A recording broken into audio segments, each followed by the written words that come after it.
श्रीस्वामि पुष्करिणिकाप्लव निर्मलाङ्गाः श्रेयोर्धिनो हरविरिञ्च सनन्दनाद्याः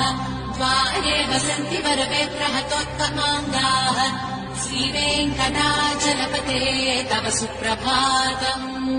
श्रीशेषशैलकरुणाचल वेङ्कटाद्रिनारायणाद्रिवृषभाद्रिवृषाद्रिमुख्याम् आख्याम् त्वदीयवसतेरनिसम्वदन्ति श्रीवेङ्कटाचलपते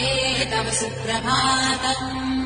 सेवापरा शिव सुरेश कृशानुधर्म रक्षो बुधादपवमानधनादिनाथाः बद्धाञ्जलि प्रविलसन्निज शीर्षदेशाः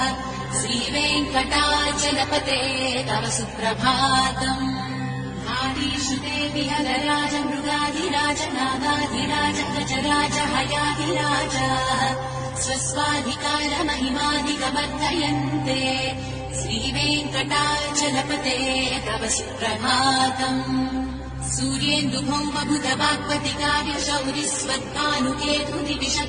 सूर्येन्दुभौमबुधवाक्पतिकार्यशौरिस्वद्भानुकेतुदिविषत्परिषत्प्रधानाः त्वद्दासदासचरमावधिदासदासाः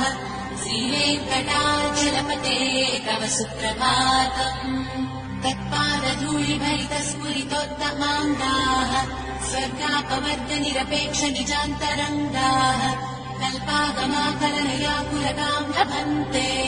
श्रीवेङ्कटाचलपते तव सुप्रभातम् त्वद्गो पुराग्रशिखराणि निरीक्षमाणाः स्वर्गापवर्गपदवीम् परमाश्रयन्तः मर्त्या मनुष्यभुवने मतिमाश्रयन्ते श्रीवेङ्कटाचलपते तव सुप्रभातम् श्रीभूविनायक दयादिगुणामृताभे देवाधिदेव जगदेक शरण्यमूर्ते श्रीमन्ननन्तकरुणादिविरर्चिताम्रे श्रीवेङ्कटाचलपते तव सुप्रभातम् श्रीपद्मनाभ पुरुषोत्तम वासुदेव वैकुण्ठमाधव जनार्दन चक्रपा